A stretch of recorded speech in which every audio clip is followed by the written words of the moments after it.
People here attribute miracles to the Wali of Allah, saying that they could even revive a dead man, or that they could do superhuman things, just like the miracles of the prophets. And to justify that, they tell us about the ayah in the Quran where a human being brought a throne of Belqis in front of the Prophet. They say that if he was Wali of Allah and he could do a miracle like that, then why not the Wali of Allah in contemporary times? Is this possible? And also, was the one who brought the throne to Belqis a man? Jazakallah khair. Wa alaikum assalam wa rahmatullah. Question comes from Pakistan with regards to quote-unquote miracles of a wali of Allah subhanahu wa ta'ala. In brief, there's no doubt from the Aqidah of Ahlus Sunnah wal Jama'ah is to believe in the awliya of Allah, that they exist. And Allah Azza wa Jal honors them with certain things. He gives them karamat. He honors them, whatever you call it, whether you want to word it as a miracle or supernatural, whatever. Allah gives them certain things when they're in tight situations, difficult situations, when they're hard pressed by an oppressor, by a wrongdoer. Allah allows them to have certain abilities. Allah allows them. That is from the way of Ahlus Sunnah wal Jama'ah. And anyone who rejects that and denies that and says that's not true is not upon the correct way of Ahlus Sunnah wal Jama'ah, as is explained by the people of knowledge. A good source to read about this is Al-Aqidah Al-Wasatiyah of Shaykh al-Islam ibn Taymiyyah rahimahullah ta'ala, also with the Sharh of Shaykh Khalil Harras rahimahullah. Expounds on the concept of the correct position regarding Karamat al-Awliya, based off of Quran and based off of Sunnah. Moving forward. Also the book, the criterion between the friends of Allah and the friends of Shaitan in English. You can read about that as well by Shaykh Ibn Taymiyyah. And it's not just Ibn Taymiyyah's concept. As we clearly said, based off of Quran and Sunnah. Ala inna awliya Allah la khawfun alayhim wa lahum yahzanun. It's not based off of Ibn Taymiyyah, we said based off of Quran and Sunnah. Ibn Taymiyyah expounded and explained what's clearly there. Alright, as a disclaimer. Moving forward. So therefore, if someone is a believer, and someone is pious and righteous, then bi'idhnillah, they're from Allah's awliya. A woman who prays, who fasts, who's made hajj, who obeys her husband, who does what she's supposed to do, she's a wali of Allah. It doesn't have to be a sheikh on the pulpit. You have a certain size shawl or turban or certain color and have a certain amount of followers and has been abadan. An old man who doesn't know that much, but he does what he's supposed to do and believes in what he's supposed to believe in, and he's righteous and pious, is a wali of Allah subhanahu wa ta'ala.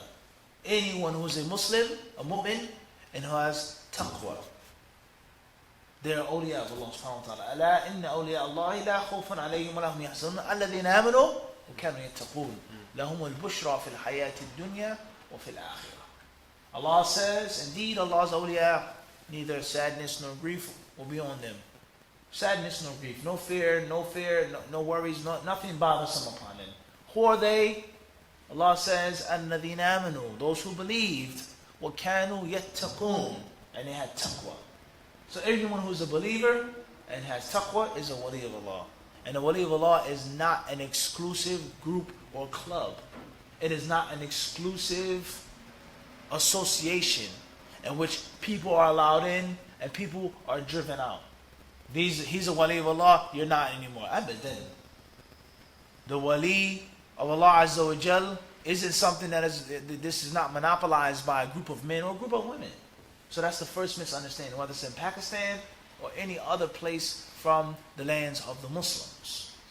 As far as claiming to have these paranormal miracles, I did this and Allah gave me that and this happened, maybe, mumkin. Perhaps Allah allowed you to do something. Perhaps as a doctor, there was a pious, righteous Muslim doctor, and the person was deemed to be dead in the hospital, and he made dua. He begged Allah, oh Allah, please help out this dying Muslim. Please, oh Allah. And Allah gave him that ability. Mumkin. But not someone that has died. No one comes back from death. The person actually didn't die. You thought that he was dead. But there's no one that comes back from death. as the people of knowledge mentioned with regards to breathing machines or brain dead and keeping someone on a machine. The person is not actually alive. The machine is keeping their body with certain functions, but they're no longer alive. They're dead. There is no machine keeping someone from death. Allah Azza wa Jalla is the one who causes death and who gives life. Azza wa Jalla, alone, wahdahu, no one else. As the Quran clearly affirms, there's no one that can resurrect and bring back from death. Wal-iyadhu billah. And anyone who believes that has denied something which is well known from the deen. And the ruling of someone who denies something which is well known from the deen is that they are not a Muslim. هُوَ الَّذِي يُحْيِي وَيُمِيتُ. He gives life and he takes life. Azza wa Jalla. Alone. The Prophet ﷺ, did he give life to his uncle Hamza on the day of Uhud? Or to his son Ibrahim? Or to Abu Talib? No, he did not. Was he not close to them? Was he not saddened by their death? Did he not need those? Was Hamza not a major assistance to the Muslims? Was Abu Talib not the one who protected him in the early days of the Meccan period? And Allah did not bless him with that karama. So to have someone come over 1,000 years later, in most cases far from the Prophet's way, remote from the Prophet's practice, says, I give resurrection. I've caused him to come back from death. What are the chances of that? Forget is it possible or not, as we've just explained, but what are the chances of that? Everybody understand this? So that's very, very, very extremely dangerous, even to think like that and to talk like that. As far as people monopolizing waliship, waliism, for money, for material possessions, for status, and for power, then this is well known in the lands of the Muslims. Whether it be Pakistan or places besides Pakistan, this is well known. And any wali of Allah, the first sign of the wali of Allah is humility and humbleness. So you're going around strutting and sticking out your chest, I'm a wali of Allah. Give me money, feed me, take care of me, marry me off, carry me, do this, do that. It's not the sign of a true wali of Allah subhanahu wa ta'ala. Because the Prophet ﷺ has informed us that Allah wants us to be humble. Allah wants us to be humble. Allah wants us to humble ourselves and not to be haughty and not to hold and stick our heads up. So that's a major telltale sign of a fake wali. Just like it's a major telltale sign of a fake scholar. Of someone who has no humility and no humbleness. And he's always sticking and puffing himself up and putting himself up and others down. That's not the sign of a true alim. The true alim is low, humble, kind, soft, compassionate to the people, brave, strong, and powerful when he needs to be. And he's never a wrath upon the people unnecessarily. He's a wrath upon the enemies of Allah.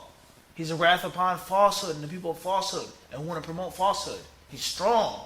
But the people who are ignorant, the people that are basic, that make mistakes, that make errors, that don't know no better, the alim is the softest, kindest person that you'll come across. It's the true alim. And anyone who's ever met people from the ulama of ilm, he knows this is the truth.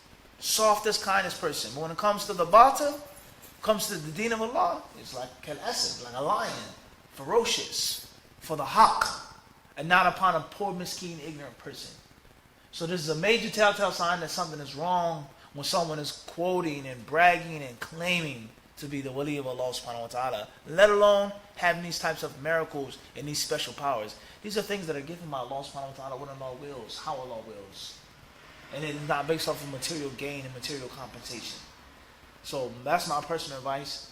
Anyone who claims to be a wali of Allah, and anyone who says that they have some type of supernatural power, miraculous power, and then it's based off of you giving them something or helping them out, beware of them. Beware of them. Stay far away from them. The true wali of Allah, you may not even know that he's a person that Allah gave a miracle. He doesn't tell everyone about that. He doesn't go and publicize that. And he says, I hope that Allah gave me. I hope that Allah showed me the dream. Perhaps this is what it means. True humility is the sign of a chosen servant of Allah subhanahu wa ta'ala and not the opposite. That's all I'll say on this issue. Where it's well known, whether it be in Pakistan or places besides Pakistan, the widespread shirk, the widespread bid'ah, and how it's monopolized for money and for material gain. وَلَا حَوْلَ وَلَا قُوَّةَ إِلَّا بِاللَّهِ.